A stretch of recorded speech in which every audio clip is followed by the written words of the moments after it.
Number 188, Come, Come, Whoever You Are. This is a round, and it also has an ostinato part. And I'd love to get the ostinato part going and then break into a round. We can do the round in 3 sections, section 1, section 2, and chamber choir will wrap up section 3. So you get to self-select. If you'd like to do the ostinato part, I'll teach it to you.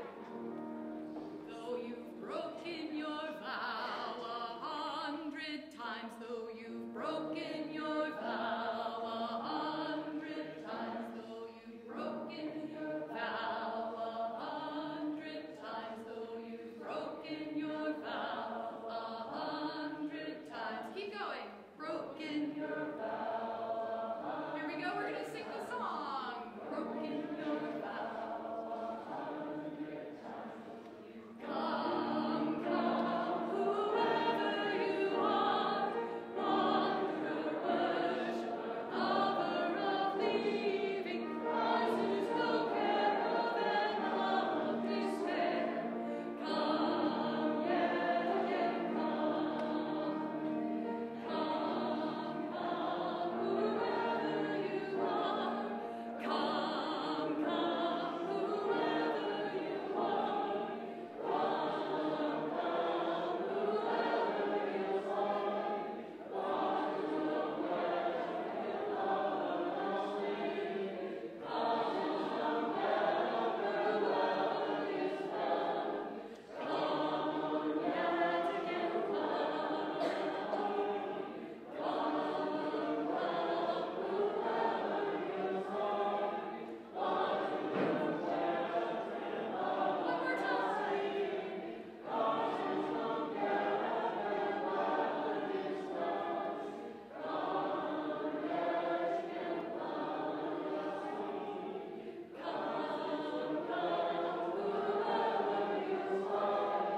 Come, yet again, coming. Come, yet again, coming. Come, yet again, come. Wonderful. It's about singing, not about being perfect. Number 94, What Is This Life, is our next hymn. Hymn number 94 in the gray hymnal.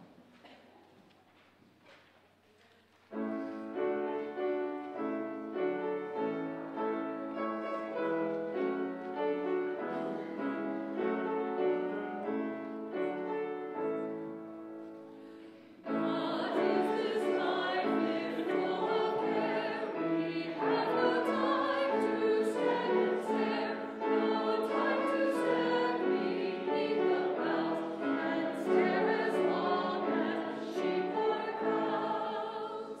No time to see when winds we pass, where squirrels lie their nuts in grass. No time to see in broad daylight streams full of stars like stars at night. No time to turn at beauty's glance and watch her feet how they can dance. A poor life is if full of care. We have no time to stand and stare. And our final hymn this morning is number 210, Wade in the Water. Hymn number 210.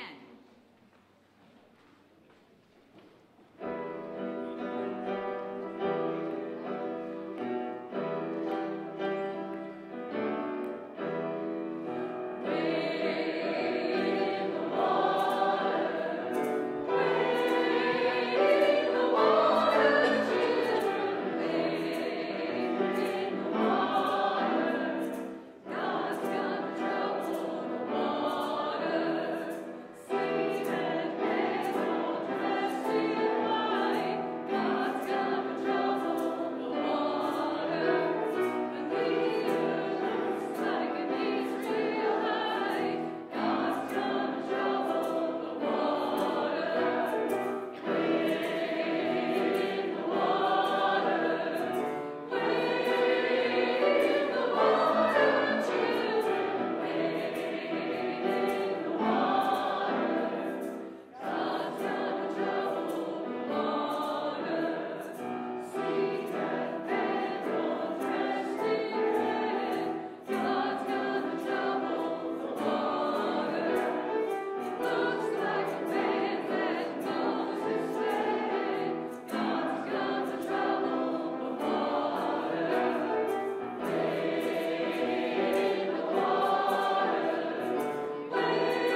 and greet your neighbors.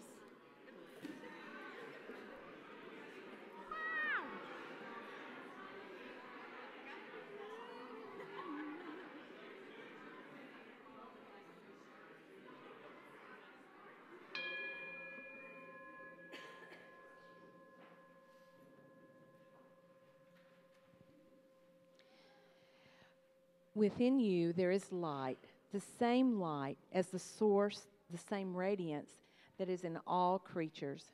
May this small flame be a constant reminder to you of your true nature and your kinship with all beings.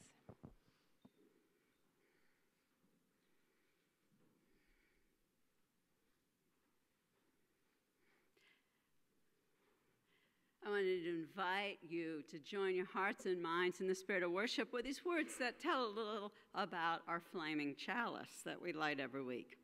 The Unitarian Service Committee was helping refugees fleeing persecution in Europe as it was being conquered one country at a time by Nazi Germany. Unitarians from Eastern Europe courageously offered their homes as safe houses, much like our own anti-slavery Underground Railroad, to help those fleeing for their lives. But they needed a sign that most people would recognize to mark their houses as safe houses. A local graphic designer, Hans Duch, knew that a flaming chalice was a well-known symbol of religious freedom since the Reformation in his part of the world, and that's another great story. Therefore, people placed that sign, so it was a picture of a flaming chalice, on their doors or windows of the safe houses. People fleeing persecution knew they would find life-saving refuge in the buildings marked by that flaming chalice.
Once upon a time, a long, long time ago, the children of Israel were slaves in the great empire of Egypt, ruled by a pharaoh that was worshipped as a god of the sun.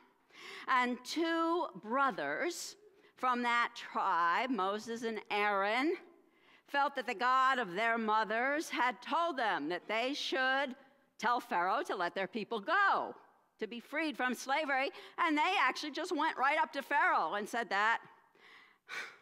Now, Pharaoh could do anything he wanted. He just turned to his stewards and he said, make those slaves work even harder.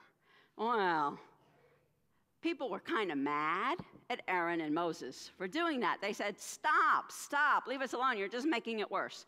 So Moses and Aaron decided to take a different tact. They decided they were going to show how their God was very powerful by showing signs and wonders, kind of like doing magic, showing miracles. And so they went up to the Pharaoh, and they had a staff. And Aaron took that staff, and he threw it on the ground, and it turned into a big snake. And Pharaoh just turned around to his sorcerers and sorceresses and said, you can do that, can't you? They said, oh, sure. They threw all their staffs on the ground, and they all turned into big snakes. Aaron's snake then went and ate the Pharaoh's snakes, but by then, quite honestly, the Pharaoh couldn't even remember why they were there. So there was no letting anybody go from slavery. So they decided, well, we got to keep at this. This is just the beginning. So they said, we're going to meet you, Pharaoh, over at the river. They kind of meet up. They go down the river. He throws down his staff, and the whole river turns to blood. Just gross. And Pharaoh just turns to his sorcerers and says, you can do that. Yeah, they said, no problem. They turned all the wells water to blood. This didn't help anybody. And at the end, Pharaoh just said, no, you can't go. You're going to have to stay. So they said, all right, we'll try again. This time, they throw down their staff, and all of a sudden, all of these frogs start coming out of every ditch of the river, the swamps. I mean, hundreds of millions of frogs. And now, this was kind of dumb, but Pharaoh turns to the sorcerers and sorceresses and says, you can do that. And they just made more frogs. It was gross. You couldn't even walk without stepping on a frog. So then the Pharaoh thought, oh, maybe that wasn't the brightest thing I ever did. So he says, okay, can any of you make these frogs go away? And Aaron and Moses made the frogs go away. And, the Pharaoh said, thank you, but you still can't go. Well, this just went on and on and on. They kept having this kind of magic showdown. And sometimes, Pharaoh's sorcerers could do it. Sometimes they couldn't. Sometimes the Pharaoh promised they could leave if something happened, but then he went back on it because he could do anything he wanted. And after doing this, and I have to say, a lot of animals and plants and people were hurt in the making of this story. So at this point, Pharaoh's like, why am I even talking to them? Says to Moses and Aaron, I don't want to see you ever again. I am done with you. That's it. Now, Moses and Aaron, however, they know that their people in slavery are suffering. They're really suffering. And so they really want to get them out of there. So they kind of up the ante. I mean, it's war. And they tell their people, they don't tell Pharaoh because Pharaoh doesn't want to talk to them. They say, okay, I want you to plan to leave. We're going to make it so bad that they're just going to want to kick us out. And you're going to have to be ready for that. So what I want you to do is I want you to have a big feast. I want you to take a lamb, because they all were raising lambs. I want you to cook one up, roast it, eat it all, so you're nice and full, and take the blood and mark your doorway with it. Because what's going to happen is the angel of death is going to come, and it's going to take the firstborn of all creatures, including human beings. It's going to take them away. And the only way they'll pass over your house is if they see that blood on the doorway. And then I want you to be ready to run. I want you to have unleavened bread ready. Unleavened bread means it doesn't have to rise, the dough. So you could just, oh, this is the time. I can get this ready, cook it quick, and we can run. So the people said, yeah, we will do that. And indeed, one night, they had their feast. They put the blood on their doorway. The angel of death came, passed over them. And Pharaoh was so angry as people died that he said, get out of here. I don't ever want to see you again. And they took off. They were saved. They helped save themselves from slavery. Now, the story goes on and on and on because it takes a lot longer to escape, to become free, than to just be saved from slavery. But that's the end of our story today. But before we sing the boys and girls to church school, many of you may know that your director, our director of lifespan education, Marguerite Mills, would you please stand up, Marguerite? Come on down. I know you don't want to, but come on down. She's been working very hard to become a credentialed religious educator through the Unitarian Universalist Association, which is kind of like earning a college degree. And she just passed and was granted it this week.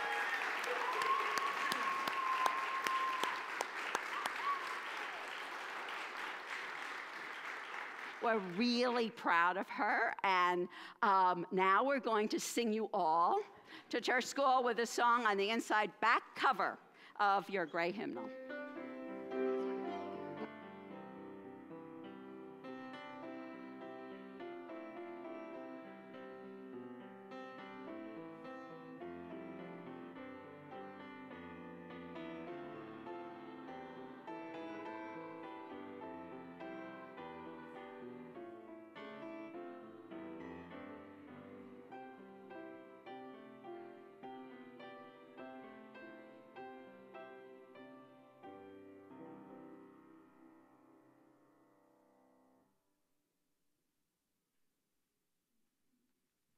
Good morning. My name is Elaine Bailey Freed, and I'm a member of this congregation and co-chair of the worship committee, and it's my pleasure to welcome you here in the sanctuary and those joining us online to worship this morning. In order to reach a wider community than those able to be physically present on Sunday morning, our services are live streamed on YouTube and Facebook. Joys and concerns are not live streamed or recorded. Before I continue, let me remind you to silence your cell phones. As Unitarian Universalists, our spiritual paths vary, but in this congregation, we have made a covenant together. We affirm our interdependence, celebrate our differences, and work for justice. We deepen our relationships as we create a compassionate, welcoming community, nurture spiritual growth, and act on our values in the broader world. I want to extend a special welcome to visitors worshiping with us this morning. We ask you to wear the paper name tags because it helps us recognize you as someone we'd like to meet. If you're seeking a spiritual home, we hope that you may find it here with us.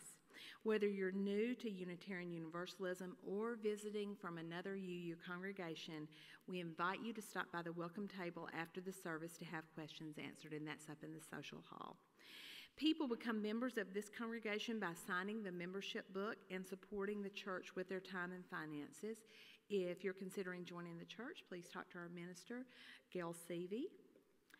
Following the service, we hope everyone will enjoy coffee and fellowship in the social area, where you'll also find information about current opportunities for engagement and reflection. There are a number of announcements in the weekly bulletin, which I hope you'll take home and read, and I have several more to share with you. The lead minister transition team is hosting community conversations starting next Sunday. What's the best way to transition from one journey to another? What support does our congregation need during a time of transition? The lead minister transition team invites you to share your thoughts with them in anticipation of Reverend Gail Seavey's departure in June 2020. See the bulletin for time and location details, and I notice next Sunday it's after the second service at 12:30. The membership committee invites newcomers and curious visitors to a Meet the Minister luncheon today at 12:30 in Classroom A, just off the social hall. Bring your questions about Unitarian Universalism or First UU Nashville and chat with our lead minister, Gail Seavey. Children are welcome and a light lunch is provided. Tickets for NOAH, that's Nashville Organized for Action and Hope, for NOAH's Spring Banquet are available now. This banquet is NOAH's most important fundraiser of the year and will take place Thursday, May the 9th, 6:30 p.m. in the Music City Center's Davidson Ballroom. It's a great opportunity to enjoy church members and members of many other Nashville churches in support of NOAH. And our church Passover Seder is Friday, April 19th from 5:45 to 8:15. The Seder is an ancient Jewish tradition that recounts the Israelites' flight from bondage in Egypt and celebrates freedom. It's both a shared meal and service that includes music, interactive reading, prayer, and a fun hunt for the children. Reservations and payment are accepted today in the social hall after services and next Sunday if we still have seats available. This does sell out very quickly. The price is $20 for adults, $10 for children under 12, with a maximum of $55 for families. Thank you very much.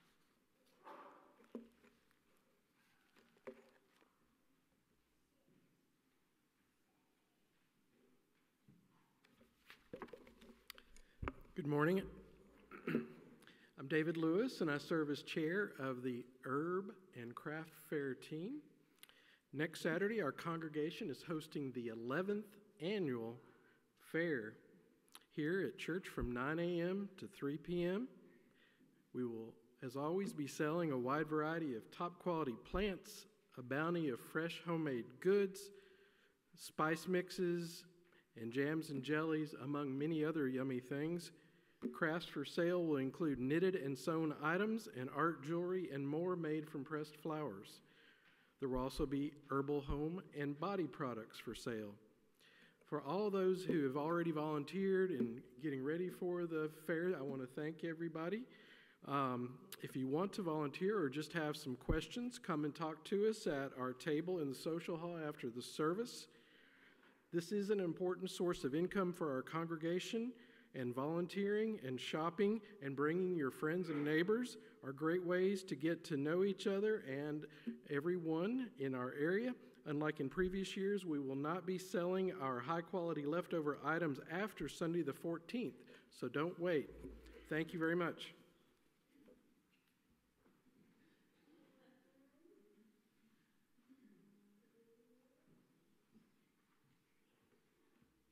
This time, I'd like to invite you all to take a deep breath. Become more fully present to this sacred space, to this gathered community, and to yourself. And as you become more fully present to yourself, you may become more aware of those moments from the last weeks or days or hours that you bring here with you, especially those moments that have struck your spirit at its core.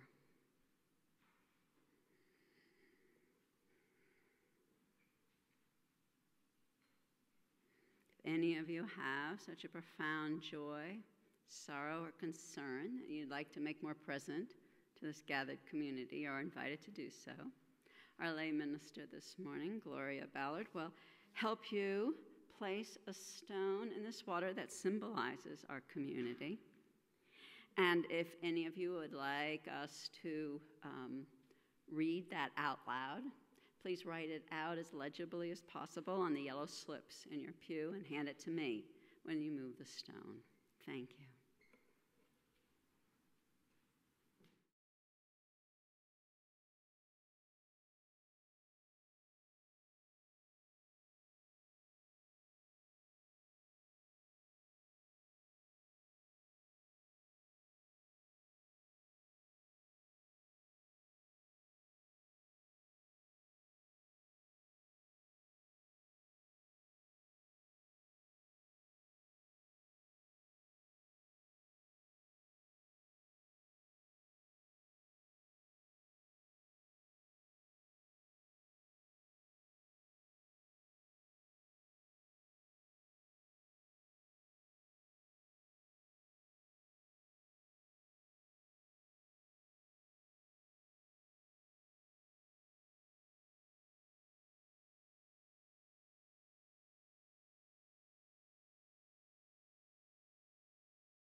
you to hold these joys, sorrows, as well as all those that lay unspoken in your hearts in the spirit of prayer. And this is adapted from words of the UU Minister Richard Gilbert. Spirit of life and love. Sometimes we rise in the morning torn between the desire to save the world or to savor it, to serve life or to enjoy it, to taste the sweet taste of our own joy or to share the bitter cup of our neighbors, to celebrate life with exuberant steps or to struggle for the life of the heavy laden. Sometimes we feel guilt if we are living in bounty. Sometimes clouds the sky of our vision. When the glow which lights our eyes every day illumine the hurting world around me, what do? Do I savor the world or save it? O Spirit of life and love, help move through us so that we can hear those saving words. To save, one must serve. To savor, one must save. Help us to learn that one will not stand without the other.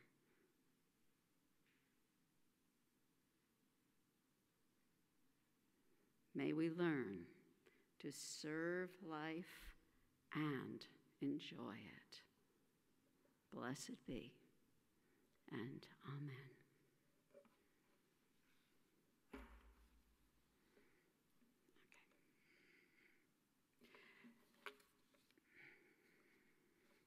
So soon, we will be passing our offering bowl.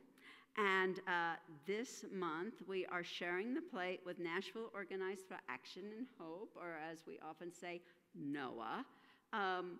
We pay dues to NOAH for its ongoing work that many of us are involved in.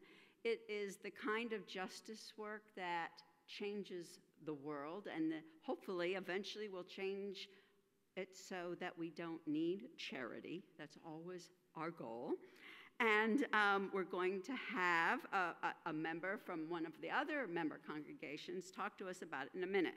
But in the meantime, I'd like you to know that you can donate online two ways. If you're here in the congregation, you might want to do it with your mobile device, and the instructions for that are in your order of service. Or if you're online, you may want to go to the funwith2us.org to donate. So now it's my pleasure to introduce to you the chair of the Affordable Housing Task Force, which some of our members are very active on, Phil Mance. Thank you, Phil, for coming today.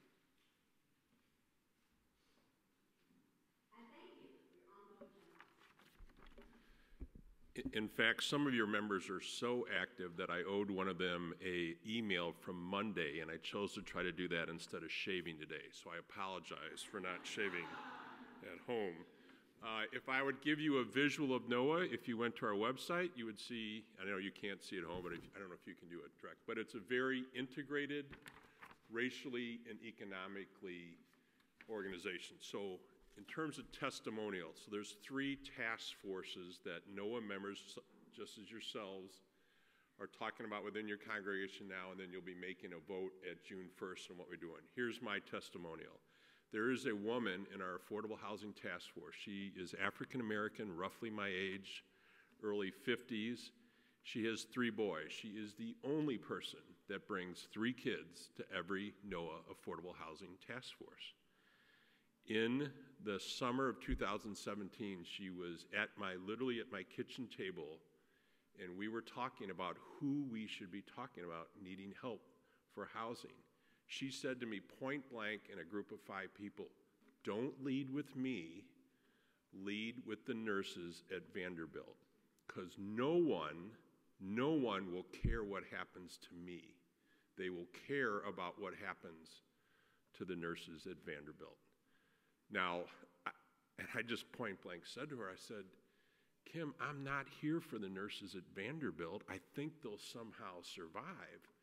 I'm here for you, a single mother of 3 in North Nashville who's going to likely get moved out. Now, fortunately, she's in nonprofit housing, but the push from my neighborhood 1 mile away into her block, there literally are 5 new houses on her block built in the last 4 months.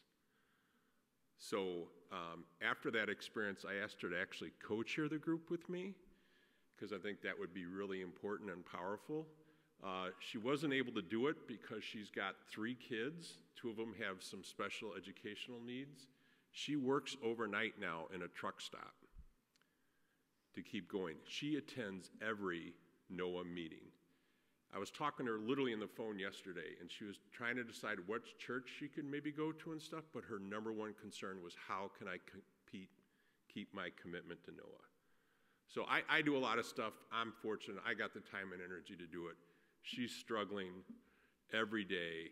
That's my testimony to NOAA. Thank you very much for your support, and please come to our meetings. And I brought a Hawaiian shirt because we do have fun, okay? Oh, I didn't even mean that. Okay, pun intended. Thank you.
Hi.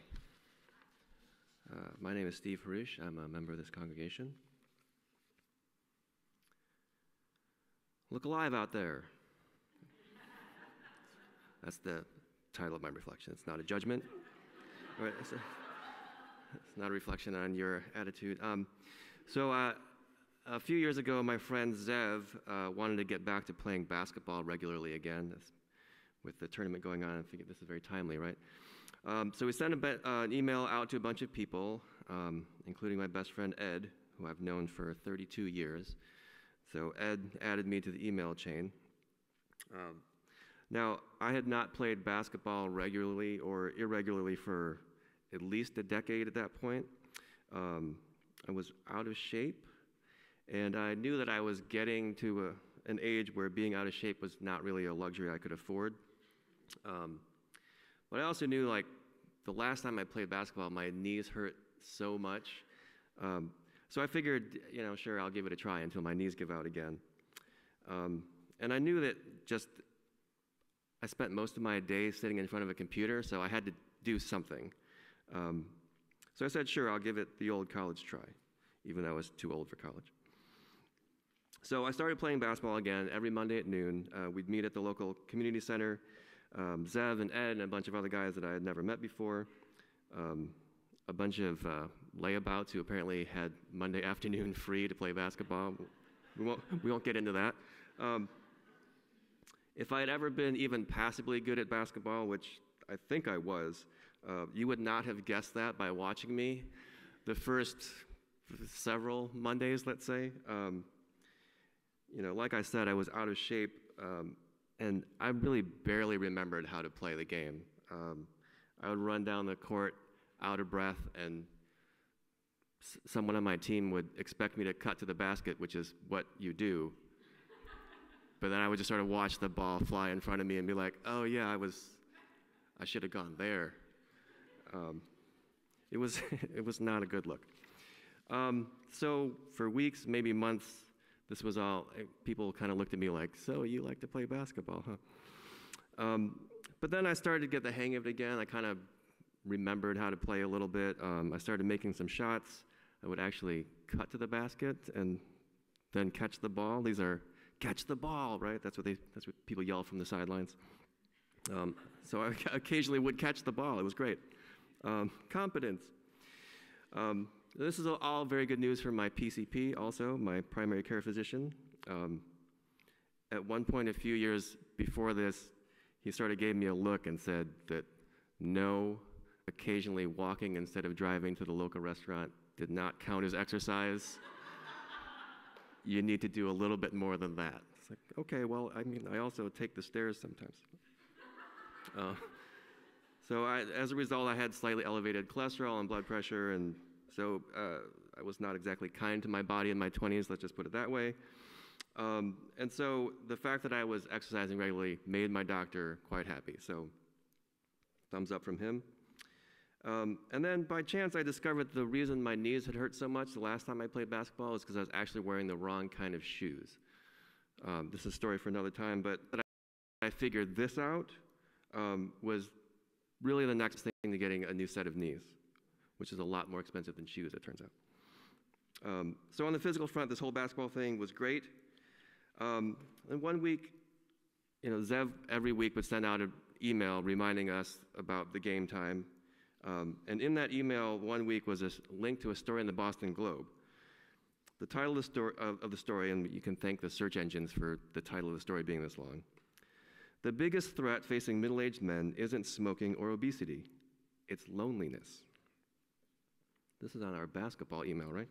The subtitle of that is, as men grow older, they tend to let their friendships lapse, but there's still time to do something about it. And then Zev was like, see you Monday, bring a dark shirt and a white shirt. It turns out the story is really interesting, and I hope that if you're interested at all, that you'll read it. The writer, Billy Baker, tells a story of his editor coming to him and saying, do you want to write the story about how men who are older don't have any friends? And he's like, what? I'm not the right guy for this story. I mean, look at me, I got plenty of friends, don't I? And then so he goes down this list, he's like, well, there's Bobby, but I guess I haven't seen him in a long time. He goes down his list of friends and realizes he hasn't talked to or seen any of them in months, maybe years. Billy's married, he's got 2 kids, like me. Most of his time is either going to work or coming home from work or trying to find some time for his kids, and he realizes that he doesn't see his friends anymore. At one point in the story, he talks to a psychologist, and the psychologist says, beginning in the 1980s, study after study started showing that those who were more socially isolated were much more likely to die during a given period than their socially connected neighbors, even after you corrected for age, gender, and lifestyle choices like exercising and eating right. Loneliness has been linked to an increased risk of cardiovascular disease and stroke and the progression of Alzheimer's. One study found that it can be as much of a long-term risk factor as smoking. Now, this kind of blew my mind. I knew that social isolation wasn't good for you, but to think of it as a public health issue had never really occurred to me before. And it shows you what kind of guy Zev is, that he included this in our weekly basketball email, right? A researcher from Britain's University of Oxford presented study results that most guys understand intuitively. Men need an activity together to make and keep a bond. Women can maintain friendships or with phone. I hope you'll forgive the gender essentialism there. Let's take it for what it is. Further in the story in this vein, he says that researchers have noticed a trend in photographs taken of people interacting. When female friends are talking to each other, they do it face to face, but guys stand side by side looking out at the world together. What? Again, forgive the gender essentialism, but I think there's some truth in that, right? So near the end of the story, Billy Baker, who's the reporter, meets a guy named Ozzy, who offhandedly says that he can't do something because he has Wednesday night. Wednesday night, Ozzy explained, was a pact he and his buddies had made many years before, a standing order that on Wednesday nights, if they were in town, they would get together and do something, anything. So he has this revelation. It was the acknowledgement from male friends that they needed their male friends for no other reason than they just did. So at the gym that week, like a teacher making sure everyone had done the homework, Zev asked if we had read the article.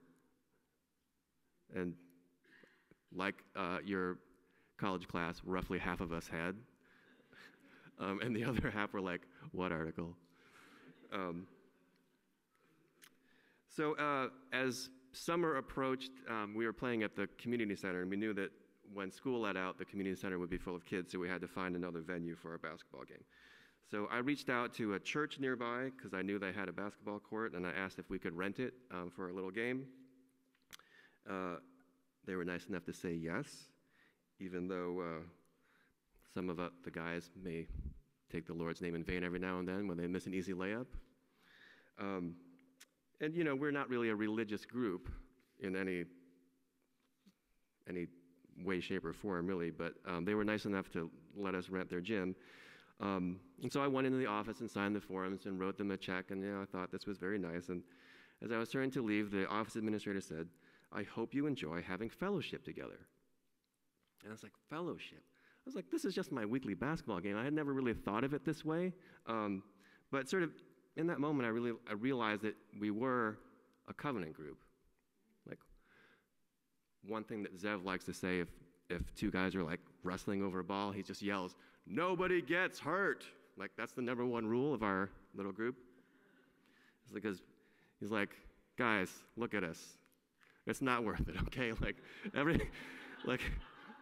The reason we get together is to have fun. Everybody just goes home. Nobody gets hurt. Our first week at the church, where it's sort of, like we never played there before, and Brandon, one of the guys, comes in and he looks around and he's like, yeah, this is great. I'm so glad we got this gym for the summer, he told me. He's like, I need this. Thanks.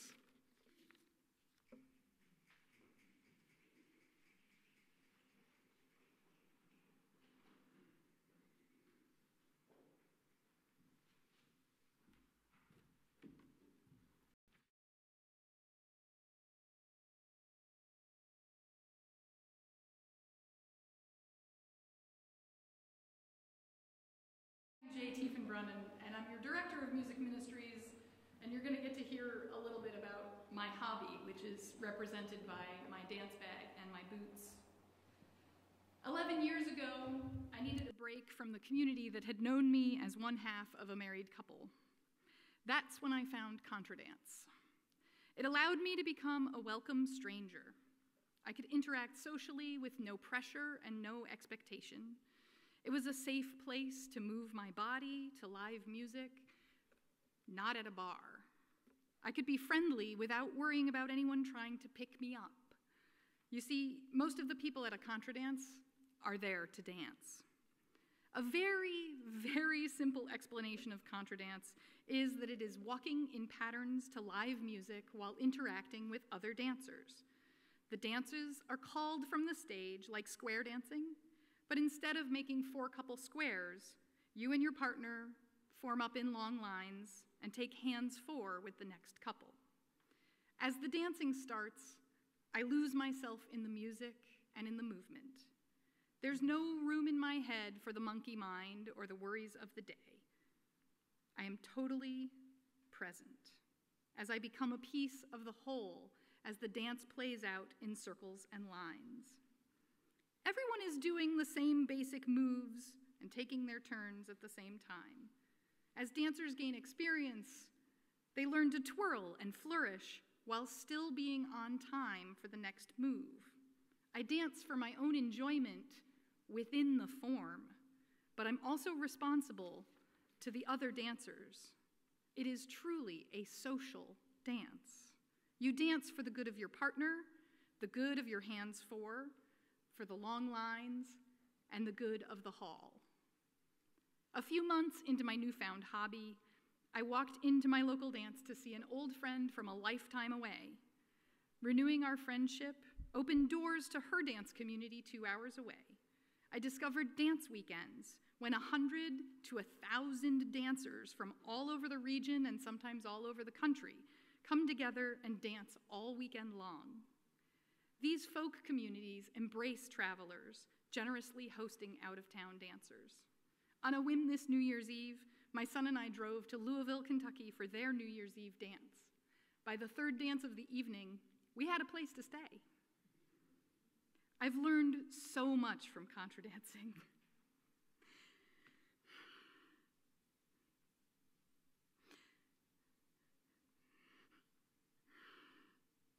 It saved my life. I didn't just learn the figures and the flourishes, but I learned about being in a community. I learned how to encourage new members, new dancers, how to say no thank you when I didn't want to dance, and I learned about consent culture. I have met wonderful people, some of whom have become very, very special.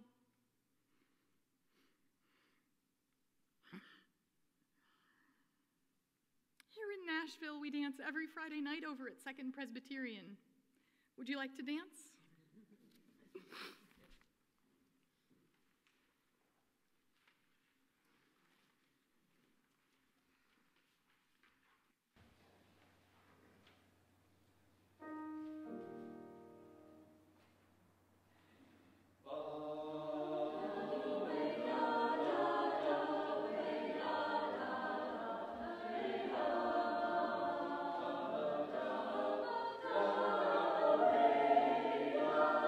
Away.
I'd like to give us a few moments of silence for reflection or meditation upon this question of what saves your life. It might be little daily things. It might be some huge event in your life.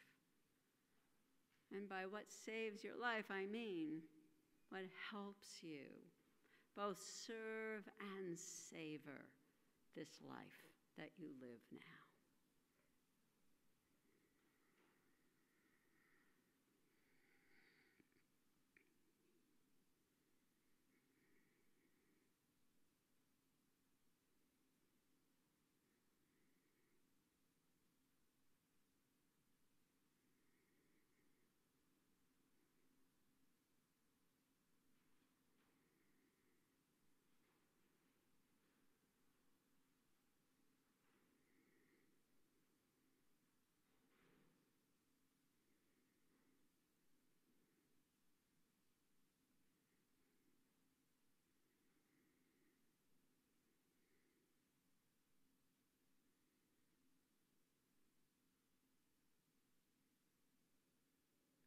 May it be so.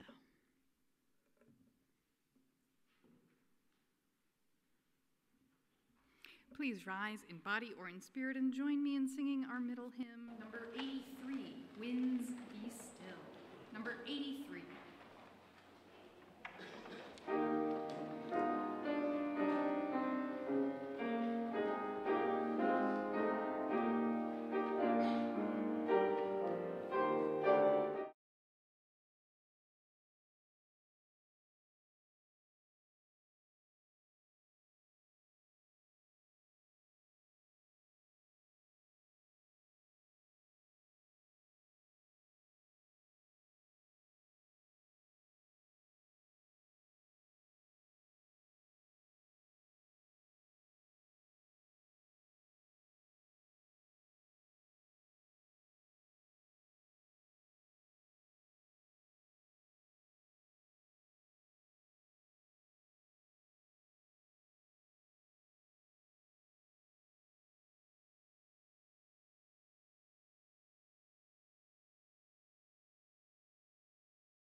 extinguishing, which are found at the bottom of your order of service.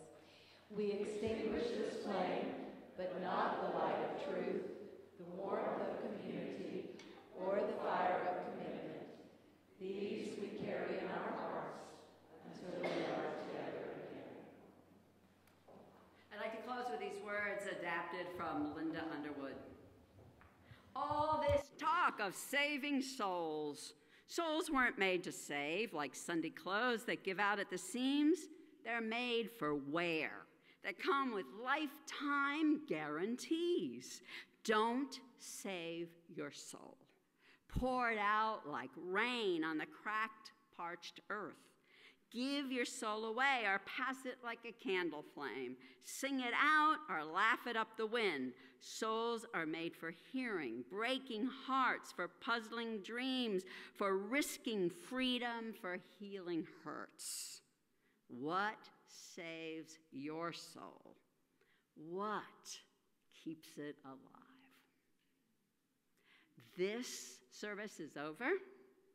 Let your service begin again, renewed and full of life.